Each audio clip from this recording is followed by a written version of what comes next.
I don't want to waste your time, so there won't be an intro.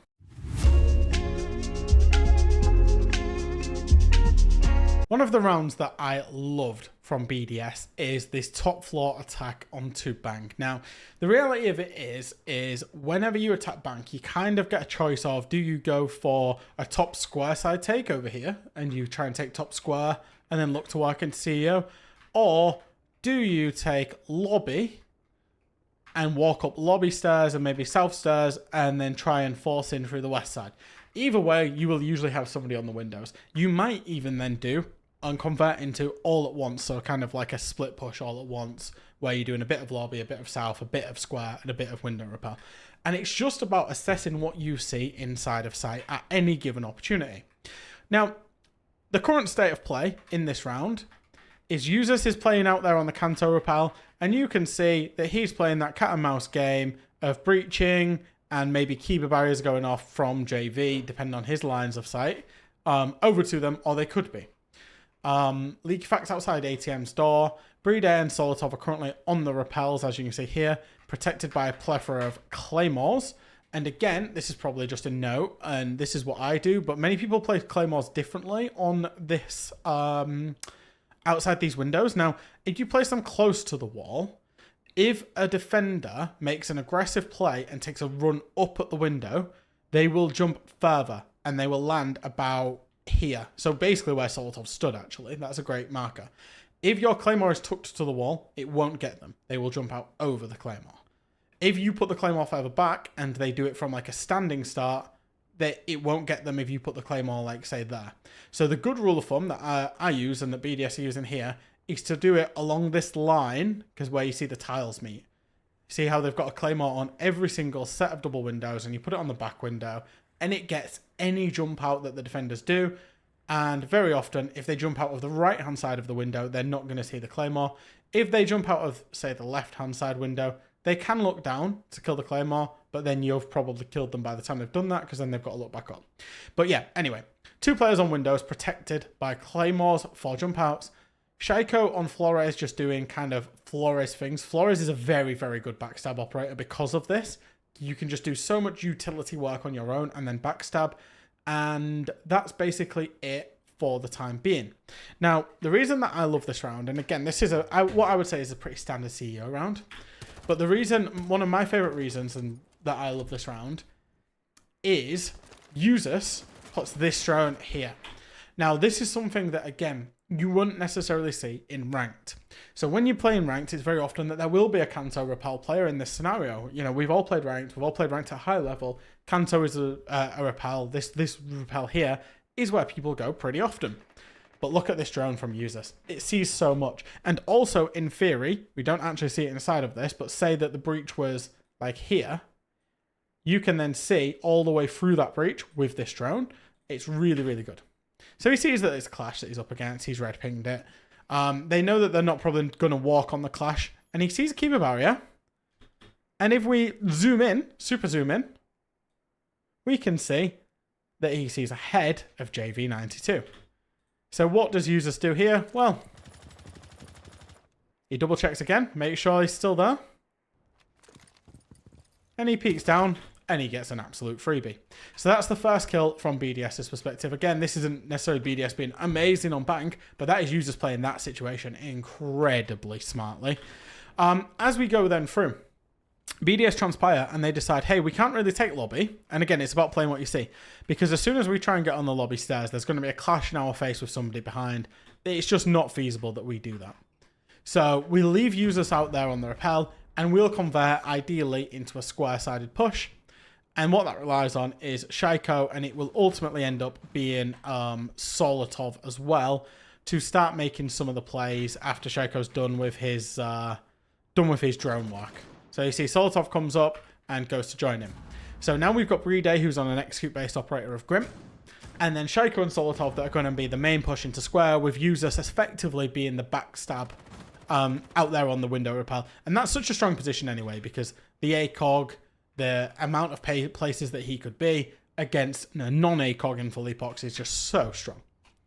So you see Shaiko's now going to start working for top square. Solotov's going to start working for stock.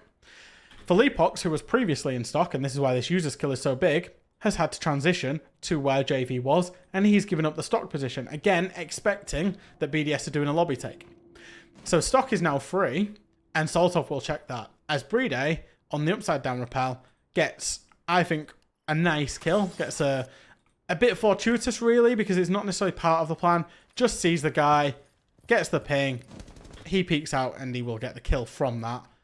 Maybe a little bit aggressive there from KZ, just trying to equal the man count up.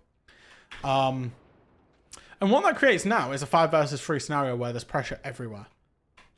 Because Herds is doing his best to kind of hold on to stock, but passively. Philippox now has responsibility for the windows and for lobby. And Nade is playing Clash, and at some point he's going to have to go gun up. So he's already gun up at this point. So for the point of view of BDS, what they want to do is they want to put a smoke here and rappel in and plant somewhere inside of CEO. And then do that at the same time as Shaiko walks into top square and has lines of sight across the lot. And Solotov walks from down here in stock, and users just holds flanks, basically. That's what they're aiming to do, all at the same time.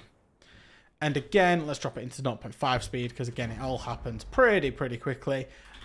Philippox, as you can see, is therefore getting quite aggressive, and he's going to try and go and make a play, because he knows the rappelling is going to start happening. There's Grim canisters going off, there's smokes going off. Philippox has to make this play to try and stop the double window rappel in. He's maybe even thinking about a jump out. And I believe he ends up getting taken down. Who's there? There he is. Usus ends up taking him down. So that's now a 5 versus 2 scenario. Nade's gun up on the Clash. You know, Clash is a difficult operator to try and play whenever you're in a man disadvantage. And Herds is... Being honest, Herds is actually not doing anything in this play whatsoever. Solotov never actually enters stock. He just double impacts into meeting. Gets the kill onto Herds. That leaves Nade, gun up, hiding in a corner inside the janitors. And as much as Brede probably wants to go in and start planting at this point, he actually doesn't need to. He actually doesn't need to, because Shaiko is going to go and challenge. The Clash was last seen inside of janitor. And it's going to be a direct trade. And that's going to be the round to BDS. They are the best bank team in the world. It's not necessarily for any given reason that they have better strategy. They know how the map plays out. They know and can be agile in their strategy. And again, I will bring it back. Users on that drone and on that Kanto and West Rappel did so much in terms of this round. In terms of just opening the round up for Team BDS. But they capitalised on it perfectly well. Leakback and Brede... They never actually ended up getting off the rappel. That's how good this round was from BDS.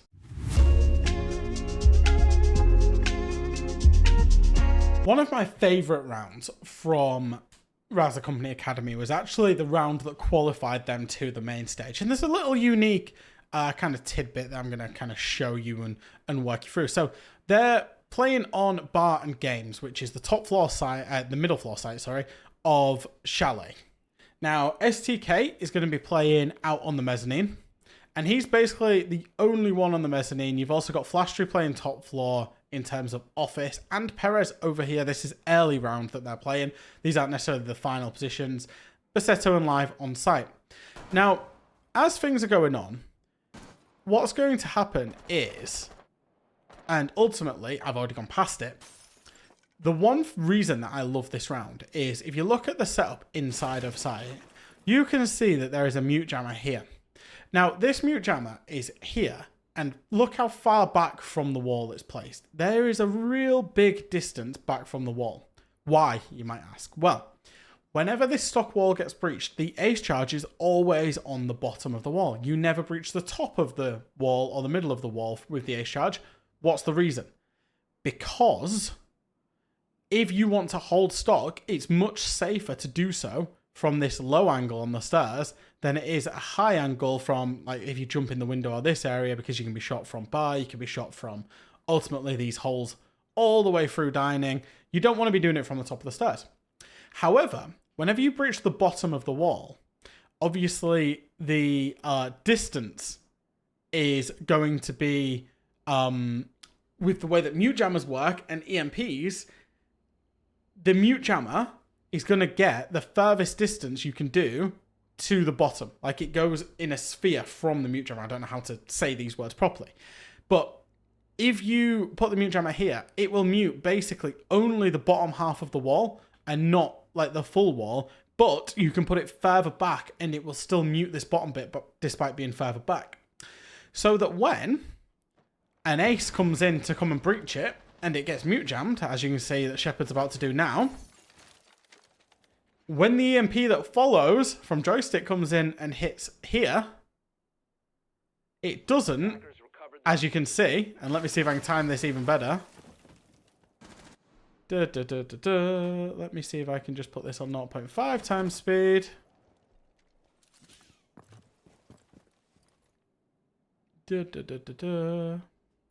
It doesn't EMP the mute jammer. It goes to there because of the way that the spheres work and the thickness of the wall ultimately. It is the tiniest detail that creates a massive impact because this wall can now not be opened. And in reality, obviously, if the breaching was, a little bit higher, we don't see the mute jammer effect of the actual mute jammer. But if the breaching was a little bit higher, then the wall would be opened. And we might, I don't know if we see in match replay how it shows from Bassetto's POV when he puts this down and whether the area of effect can be shown. Let's have a look. I'm not going to put it in 0.5 times speed. The reason I'm harping on about this is so critical to a bar games defense, because in a bar games defense, you want to hold on to stock. You want to hold on to this area as rigidly as you possibly can as a defender. So if you're able to do little tricks like this, it becomes absolutely massive. So he's got one mute jammer left. I guess we see him place it in just a second. I don't know if we're actually going to see the area of effect of the mute jammer.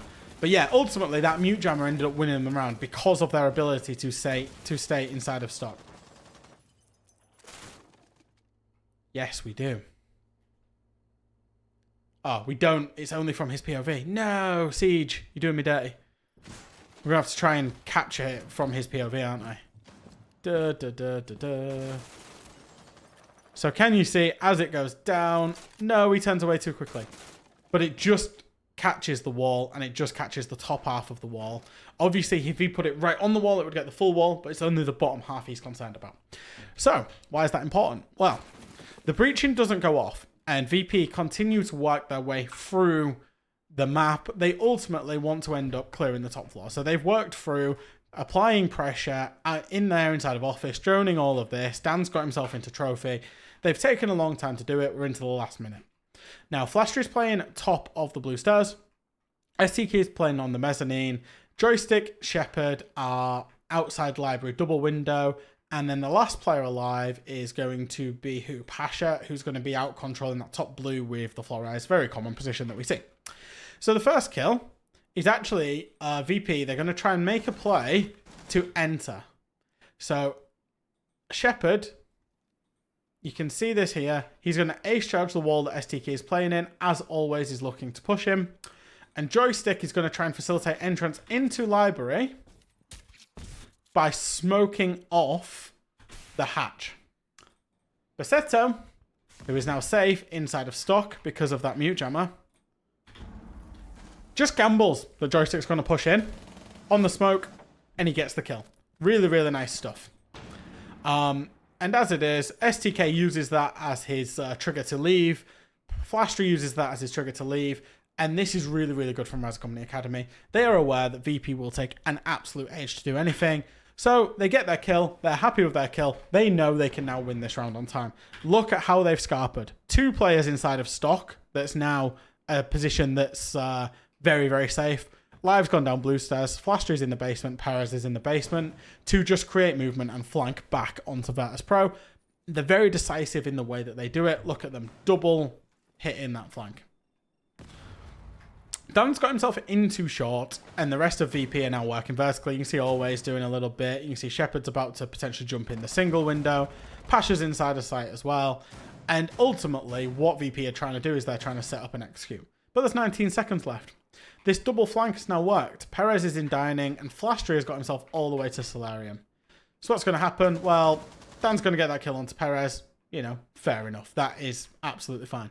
Lives regress back up the blue stairs. So we've now got a double flank situation and a double site situation where Baseto and STK are safe inside of site because, oh, why? Because that mute jammer existed.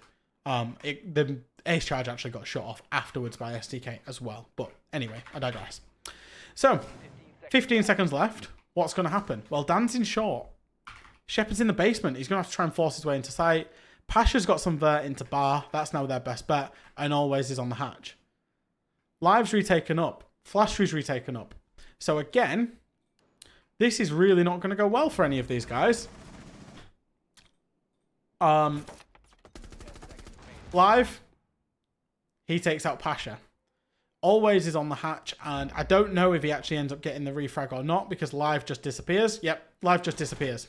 Flashry has impacted into top mezzanine, again, to just retake onto them. Finds the kill onto Shepard, gets traded out pretty quickly by Dan. 3 versus 2 scenario, 5 seconds left. Rounds won, games won, main stage is secured, ultimately.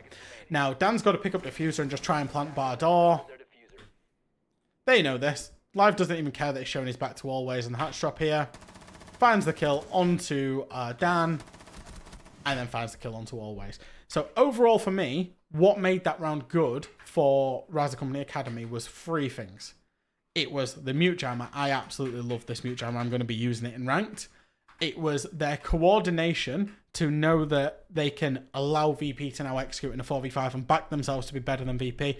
And it was their confidence to hit a triple flank at the exact right time that paid itself in dividends. This was the game that got them to main stage. I know they then struggled once they started playing against the top teams in the world.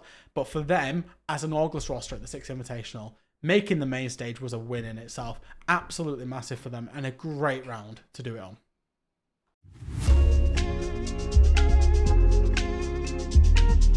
This might have been Bodega's crash out game, but in DarkZero versus M80, there was some great siege played. In this round, we're specifically focusing on DarkZero. It's Clubhouse, Gym, Attack. Now, the way that you generally will try and attack Gym when you get there is you're going to be looking at Jacuzzi Breach, you're going to be looking at Construction Breach, Office Hatch, CCTV Breach. They're kind of your non-negotiables for whenever you attack this. The reason being it gives you a lot of options. Now, you can attack this as attackers when you either want to do a full clear, which is where you go across from the east side across. So you take CCTV, you take cash, then you work through office, you work into master, you play the windows because you've taken CCTV, and then maybe you backstab. Or you can then also, if you're attackers, you can kind of look to do something that's a little bit half cleary, where you only go for the single breach here, and you position somebody out here to hold construction and just cut here. The risk with doing that is obviously any defenders inside the CCTV can then clear your catwalk players, which you don't necessarily want. So teams generally will always do the same attack on Gym. It's quite nice because you get a good barometer of how good teams are. So if we look at the defensive setup, we're seeing a mute, we're seeing bandits, we're seeing Goyos for late rounds. We've got Azami who can place loads of Kiba barriers, which is a bit annoying. We've got Gunner here out there to bandit trick the cash wall if it comes in, and Spoit playing a pretty solo, in all honesty, pretty deft position out here on the top red stairs. He's got Goyo canisters and Wamai magnets to support him. He's clearly expecting that he will be the first one pushed, and obviously you put your best gunner in the position to be the first pushed. That makes a whole load of sense. Now, the reason I'm starting this round so early, as you can see, the kills all start happening over here, is actually because of how considered this attack is. So for DarkZero, they're going to do the traditional full clear. They're going to start with CCTV and they're going to work across and aim to execute site. The execute's not that particularly good, but they have a great man advantage when they get there, and we'll talk about that. But in reality, what I want to show you is Bolo, obviously known as being a fragger, a flex frag, is actually going to start and he's going to place a flank cam bottom blue. Now this flank cam becomes super critical because NJR, who is sat droning and flicking flank cams, it ends up getting him a kill. So look at how NJR flicks his cams, and I'll show you this. So this, if we advance on, and again, the current state of affairs in this round, CCTV has been breached. Con has not yet been breached, in all fairness.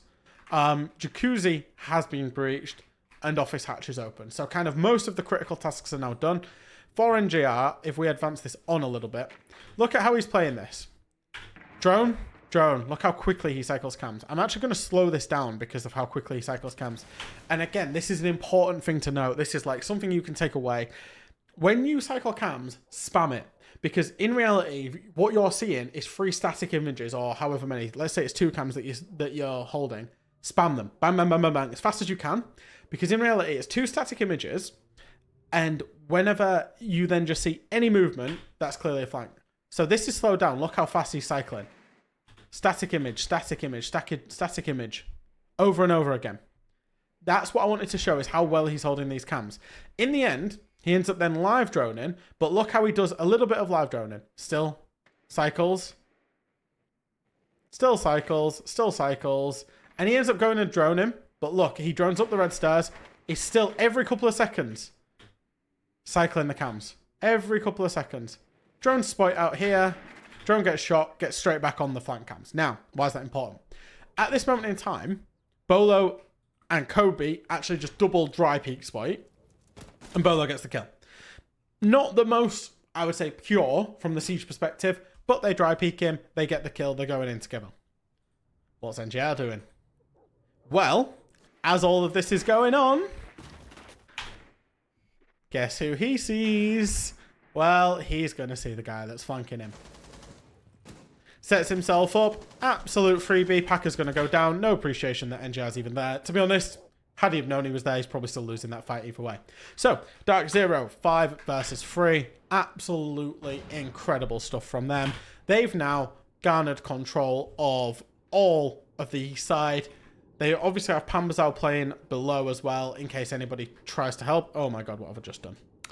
In case anybody tries to help. I think Pamba had actually dropped down to then try and flank the flank.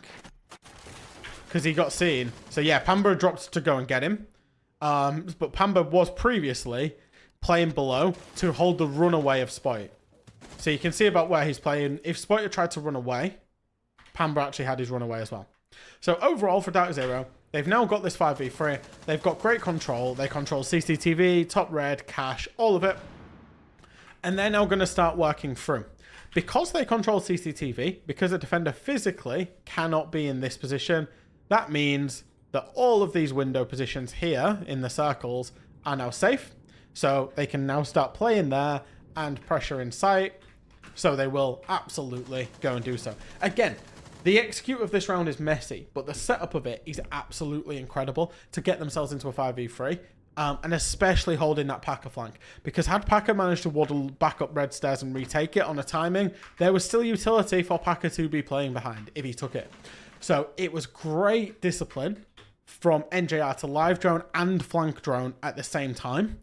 And it was a good drone setup from Bolo and from DZ to set themselves up for this. Anyway, they get themselves out on the window. Now, when you're Kino Diffuser Gunner, what are you trying to hold? Well, there are lots of entrances into the site on this particular site. And these are, in reality, all of the different entrances. So you've got, 6 entrances into the bomb site itself, 3 people. Which means, on an ideal basis, these people are holding 2 different entrances at the same time. But it doesn't really work like that, because 3 are stacked to the south and 3 are stacked to the north. So you can't really divvy it up 2 by 2 by 2. You've kind of just got to hold one and hope that you can win the one and then react sufficiently, which obviously M80 don't do. Let's slow this back down. Kino's playing aggressive inside a gym. Diffuser's kind of holding main stairs and jacuzzi. And then Gunner's going to try and get aggressive. And they're just completely ignoring logistics hatch. Don't know if they've got any info in there or something. It doesn't look like they do. So they're just taking a gamble that nobody's coming logi hatch side. And Kino is actually the first one to get downed. He gets found by Bolo. And again, I say it was messy. There was no information on this kill. Bolo's genuinely just having a look to see what's inside a sight on the windows. Spots a pixel of Kino and ends up downing him. Kobe got a lot of stick at this event, but actually played this element of it really well. He's sitting safe behind a keeper barrier, expecting that somebody might get aggressive, especially now he's put a few shots towards the call out that Kino was downed. Who does get aggressive? Well, it's going to be Gunner. And he's actually going to pick up that kill. So again, it's not based off information. It's not great team play. It's just a good awareness. So the last person alive in this situation is going to be Diffuser, holding the breach where nobody comes, obviously. So he's pretty confident nobody's coming breach. He will find the kill onto the player that's going to hop into gym window with Diffuser. That's going to be Nave. But it's now a 4 versus 1. Knows the player's coming up the main stairs and he loses the gunfight. And again, this is the type of the scenario where I said, look, 9 seconds back on the clock. Nobody's got Diffuser. They need to orchestrate a plan, yada, yada, yada. It's messy, but they've got enough bodies from a DarkZero point of view that they can throw at it, that it doesn't matter. Eventually, somebody will kill the guy as long as you don't significantly mess this up within a 7-second period. In the end, they don't need it because Pamba's obviously incredibly talented, and he's going to pick up the kill, and that's going to be the DarkZero round. Ultimately, this was, at this point in time, the situation was they were 1 map down. They needed to try and come back in the best of 3, which they ended up doing.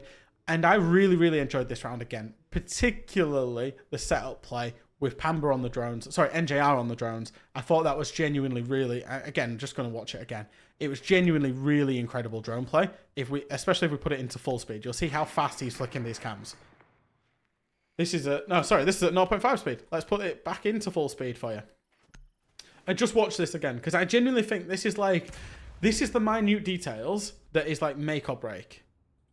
Between what is a good player and what is a top player. This is the minute details. The ability to do this fast, convey this information this fast, react on this information this fast, whilst holding flank cams, whilst actually live droning at the same time. Look how fast it is. It's so good. And this is ultimately what's going to set up the 5 versus 3. Boom. One guy died. Catch that guy. It's so impressive.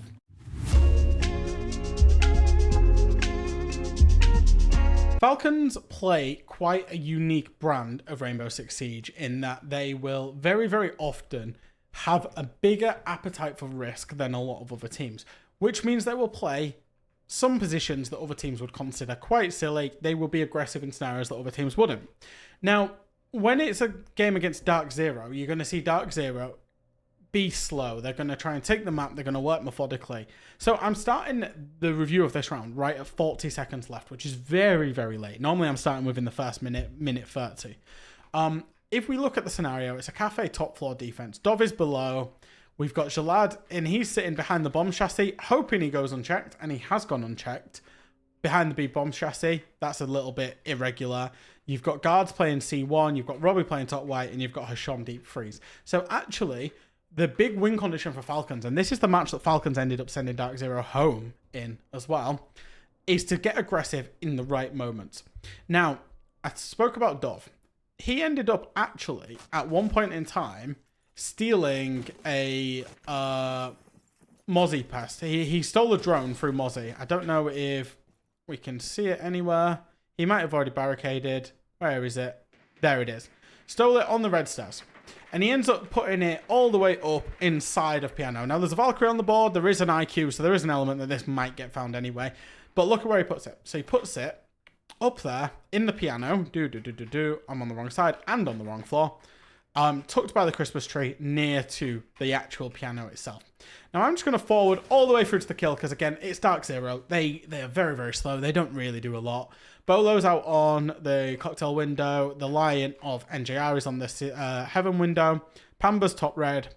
Nath is stage rappel. And Kobe is on the white hallway window rappel, holding his own white rundown. Again, playing against Falcons, you've kind of got to hold that type of stuff because they are so aggressive.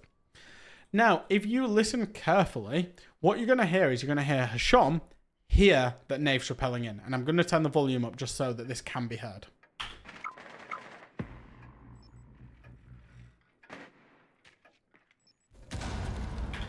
He hears the slightest bit of the start of the rappel sound, pre-fires the window, first bullet kills Nath. At the same time, he's also seen Pambazao on the top red. That is absolutely massive. And this is when Falcons are very, very good and very, very dangerous because they're unpredictable. Hasham has got the wallbang on there. You cannot script for that if you're DarkZero, who obviously do script a lot of the way that they play. Then, Guards makes an equally what you could consider silly move, but it's off the back of a line charge going off. If a line charge is going off, you know the attacker doing something. So, you just play into it. And guards, at this point in time, runs. Waits for the lion charge to finish. Capital fire. There's the lion charge. They're going to come in on you. So, he gets the kill onto the lion that's repelling in. But not only that, he jumps out and kills Bolo on the cocktail window at the same time. And carries on just being outside. Jalad at the same time, and again, because the attack is going to 3-2-1 at a moment in time, Jalad, who should have been checked in this position, it's criminal that DarkZero had no zone coverage on the middle of site, no drone coverage, no nothing. Jalad knows that Pamba, because he was red pinged, because he got seen on the Mozzie cam, he's going to come and he's going to pick up an absolute freebie. That's going to leave Kobe to just repel into the Whitehall window. And that's about, and to be fair, it looks like he was actually looking to try and kill guards outside, who was actually getting up to hold the white hallway from outside. This is just Falcons. As it is, Robbie's going to get the kill. And that's what makes Falcons so good on the defense. Like, on attacks, it's much, much, much harder for them because you can't do these isolated pockets of aggression as well. But on defense, their aggression is so goddamn good. And yeah, it's, you know, that's not a strategic masterclass, but them choosing of when they chose to be aggressive in this round is ultimately what won them this round. They absolutely dominated the defense. They got over the line on the attack. They sent DarkZero home. And this roster, obviously they're leaving Falcons now, they had another great run at an event. They did very well at the Six Invitational.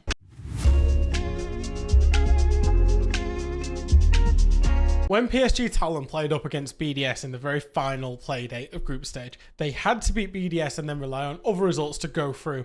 Ultimately, they beat BDS 2-1 in maps, but then fell short because of RazaH Company Academy and their results against Falcons. Now, I think one of the best rounds, in my opinion, was the fact that PSG Talon flawlessly beat BDS on this attack of Dining Kitchen. Now, we go through. The kind of premise of Dining Kitchen is usually what you will do is you look to take control of library, as you can see here, and then once you've breached library, you get a choice. You can either go through and you can push as the attackers, you can then go and push through and try and kill all of the top floor hold, or what you can do is you can look to hold them, and then you can then look to breach onto site and go in and plant with only holding basically any of the defenders off the vertical inside of office. You can see where useless is. There is vertical there on the bomb position, which is where you would normally plant as an attacker. So you get a choice. If you play for complete top floor control, you have to find the kills because you will run out of time if all of these defenders are allowed to get themselves away and squeal away into trophy, into West Main, back into site, back into short hallway, whatever, right? So if you're going for the top floor, they will try and run away and you need to stop that from happening and you need to kill them and find a big man advantage because you're probably going to be executing late. If you're doing half clear, it's not as important. You just need to be careful of the verts and retakes and that type of thing. So PSG Talon here are choosing to go for the top floor. And if we look at the player positioning, we've got Ryder, Soldier, and Gotti. They're all aiming for this breach. It looks like a soft wall, but I can assure you he isn't thermite in a soft wall. It's just the match replay bugging out. We've got Yas outside of main door on Habana. Now, he's an option if, and only if, PSG Talon decide that they do want to go for like a half clear and just go straight to site. He's got the breaching capabilities for that and a redundancy. And then the final player, you can see him up here, Misa. He's going to be basically going piano window and end up on bathroom window, because one of the key things is ultimately whenever you do this type of take, what you don't want is you don't want the defenders just skedaddling themselves back outside of site down solar.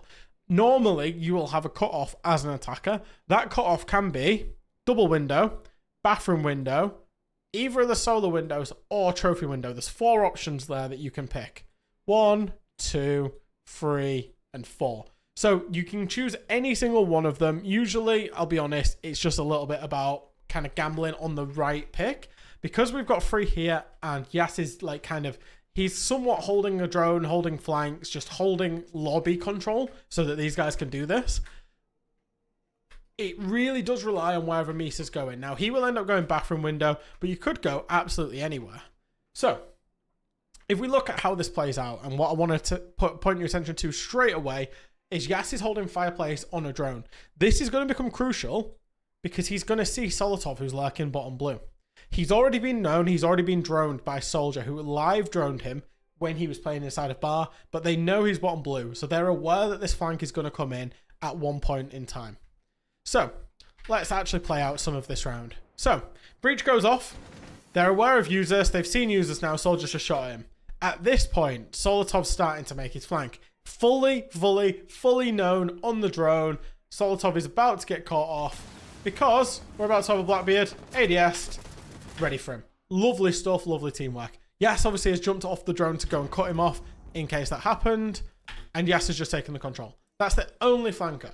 So what do PSG Talon now know? Well, they know users is the next cause of concern. He's the one in office. They can safely assume probably that there's going to be more people up here. So what are they going to do? Well, Soldier's still got a nade. So what he's going to do is he's going to try and... He sees Shaiko. He's going to nade him out of that position. Misa's then aware that Shaiko's going to come running past him. Finds himself a free... Well, will find himself a freebie. And this is right as Ryder gets the kill as user swings.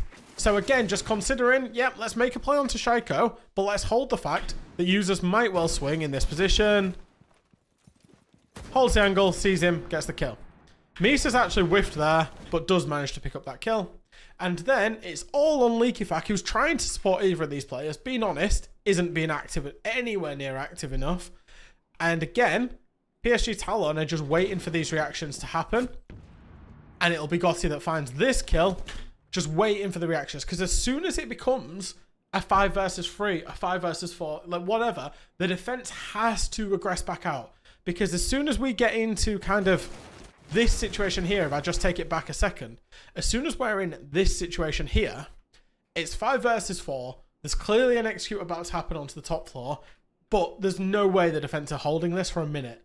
Not with a man disadvantage. They have to be making something happen. Now, you could argue users doesn't need to peek here because, you know, if we look at this from a BDS perspective, just very, very quickly, users can hold the deep walk onto Shaiko, so Shaiko doesn't have to move. LeakyFak can hold the door onto users, so users doesn't have to move. And Shaiko can hold his own hop in. That's how this can work. And then Bride can control the back, as you can see. He's controlling all of this side of stuff.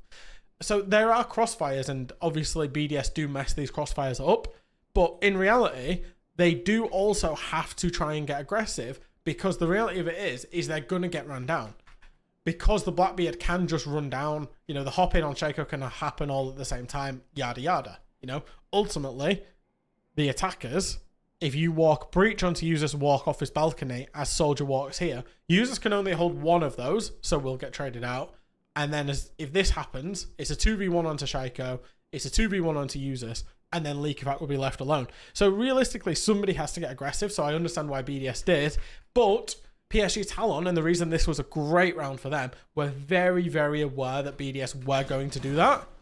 And like we see, kill onto users, kill onto Shaiko, LeakyFak's left all alone, it'll be a kill onto LeakyFak now, and then Bride's left in a 1 versus 5. Bride, realistically, I don't know where he uses C4, but he could have held somewhere with a C4. I'm not even that worried about going and checking it, to be honest. He must have C4'd Ryder, I guess. And he now has to try and make it happen in a 5 versus 1. It's never going to happen, and it's going to be a flawless round to PSG. That is such a well-executed Chalet top floor. And at the time of the execution as well, was 1 minute 20 on the clock. They gave themselves loads of time. Normally what we end up seeing when this attack goes on is we see teams do it, but then once they've completed that execute, there's only 10 seconds left on the clock. They maybe then have to just all drop the hatch. We've seen so many site players clutch up because the attackers either have to run down trophy or drop the hatch straight into the grips of the defenders. Whereas PSG Talon, they gave themselves loads of time. They understood the assignment. They understood the flank. They had it. They understood that as soon as the flank happened, be ready for that aggression coming back out. They had it. And then they set up nice crossfires onto Shaiko. Again, I did say it was a gamble on whichever window you took, but if this player was double window, you can see that he would have had angles. If he was Solarium, he would have had the cutoff as these guys ran back. If he was Trophy Window, it would have been a bit passive, in all fairness. But yeah, Misa was in the right position at the right time, and they made it absolutely work. This was a great round from PSG Talon. It was a bit of a shame for them that they actually didn't show this across the whole of the Invitational, because as soon as they hit that game day 3 against DZ and the game day 4 against BDS, they showed that they can mix it with the best teams. But, you know, ultimately for PSG, it was just a little bit too much too late.